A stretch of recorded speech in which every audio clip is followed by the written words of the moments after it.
It's rocking tonight. Let me have my friends up in the balcony. Oh yeah. Yeah. In 1965, I was a young blues fanatic, playing with my first band in Boston. Word on the scene that there was a band starting to spread around called the Paul Butterfield Blues Band out of Chicago. I heard on a lecture sampler a song called Born in Chicago. And after that, they released their first album. When I saw the cover of this first album, there was a multiracial band with a bunch of guys that looked like, man, you better not mess with them. A few weeks later, they were booked into the Club 47, which is an old folk club in Cambridge, and they were the first band to play electric. With all the street buzz that was going on, everybody crowding up streets, all the police had to come down. There were hundreds of people trying to get into the club. I showed up early for that sound check. And when I walked in, I couldn't believe the explosive power they had.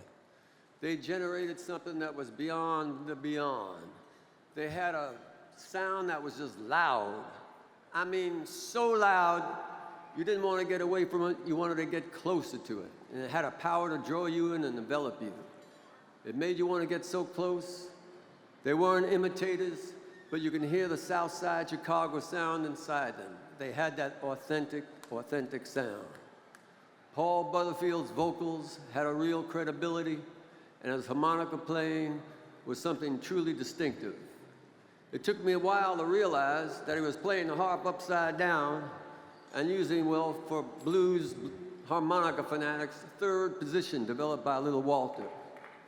Muddy Waters once told me how much respect he had for Paul Butterfield, and I got to witness both of them playing together, and they brought the best out of each other. Thank you, gentlemen. Sam Lay, Mark Knopfler, and I might say if you ever see that first album cover, man, Sam Lay had the slickest, best gold shoes there ever was.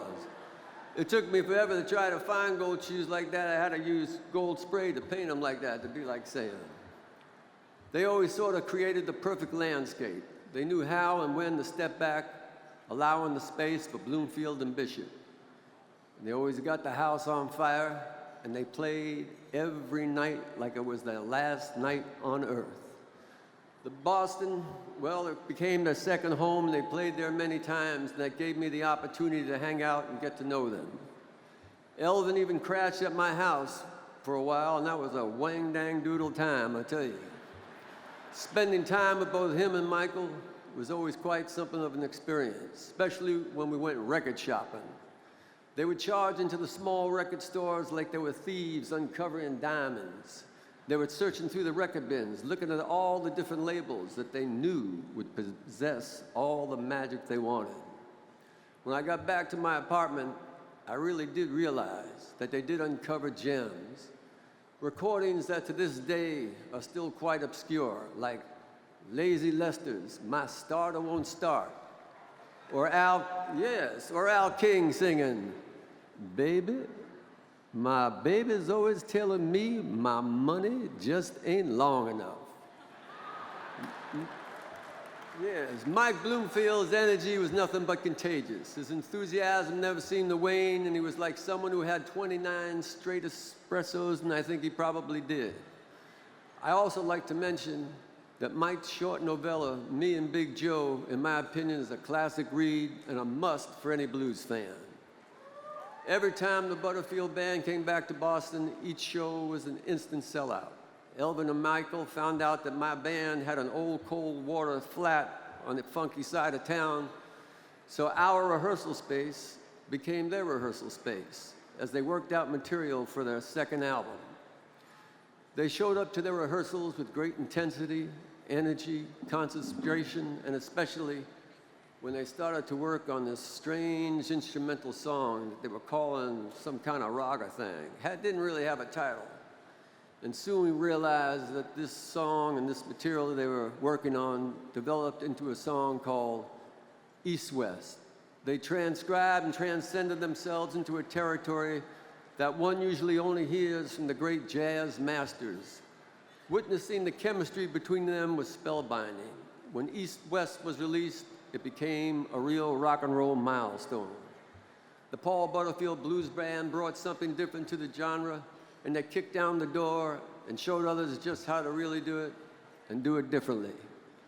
The Butterfield Blues Band created their own signature sound that still prevails today, and they were an important part in creating a new chapter that brought fury and volume to the electric blues and pioneered a new genre that many like the Grateful Dead, the Doors, Santana, Steve Miller, the Allman Brothers. And I'd be remiss if I didn't include the Geils Band.